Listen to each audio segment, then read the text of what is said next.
Assalamualaikum warahmatullahi wabarakatuh. Salam sehat untuk kita semua. Perkenalkan, saya Ahmad Zaki, calon guru penggerak angkatan ke-11 dari SMP Negeri 6 Semedo Darat Laut, Kabupaten Muara Enim, Provinsi Sumatera Selatan. Pada video ini, saya akan memaparkan kesimpulan dan refleksi pemikiran Ki Hajar Dewantara pada modul 1.1 koneksi antar materi. Pendidikan dan pengajaran tidaklah sama. Pengajaran adalah bagian dari pendidikan. Menurut Ki Hajar Dewantara, pengajaran adalah proses mentransfer ilmu untuk kecakapan hidup anak secara lahir dan batin.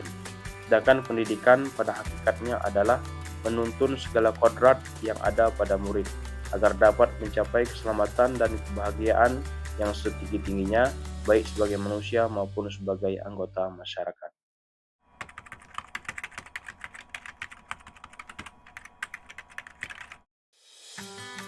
Sebelum mempelajari modul 1.1 tentang pemikiran Ki Hajar Dewantara, pembelajaran yang saya lakukan hanya sebatas mentransfer materi pelajaran saja.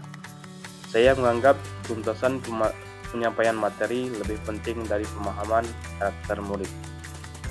Biasanya saya melihat nilai murid hanya dari aspek kognitif saja, misalnya saat mereka mengerjakan soal berupa tugas atau ulangan harian. Jika nilai murid sudah mencapai KKM, maka pembelajaran sudah berhasil.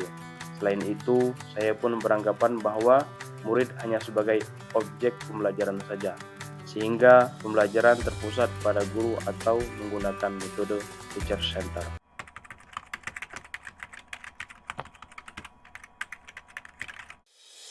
Namun, setelah saya mempelajari modul 1.1 tentang pemikiran Ki Hajar Dewantara, saya menyadari bahwa apa yang saya pikirkan dan saya lakukan selama ini tidaklah tepat.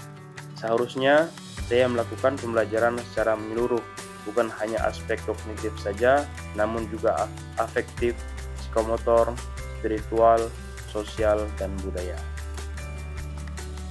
Murid bukanlah sebagai objek pembelajaran, melainkan subjek pembelajaran. Artinya, murid memiliki kebebasan berekspresi, mengemukakan pendapat, dan berkreasi sesuai dengan metode atau model pembelajaran dan media yang tepat. Guru seharusnya sebagai fasilitator dalam proses pembelajaran. Guru pun harus ikhlas, penuh kesabaran, dengan segala ketulusan hati agar terwujud pembelajaran yang menyenangkan dan berpusat pada murid. Selain itu, saya harus mempelajari karakteristik murid karena setiap anak dilahirkan unik dengan kelebihan dan kekurangannya masing-masing. Saya harus menghargai setiap karakter murid, berikan kesempatan untuk mereka tumbuh sesuai dengan kodratnya.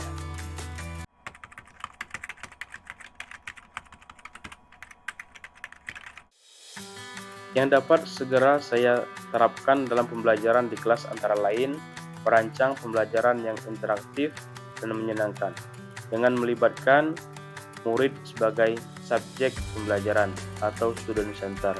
Berikutnya, saya akan menerapkan pembelajaran abad 21, yaitu berpikir kritis, kreatif, komunikatif, dan kolaboratif. Dengan berpegang teguh dengan konsep memerdekakan anak, pembelajaran tidak lagi menuntut, tetapi menuntun. Karena tugas guru adalah memberi tuntunan atau arahan yang baik kepada murid, berusaha menjadi teladan bagi murid, baik dalam perkataan maupun dalam perbuatan.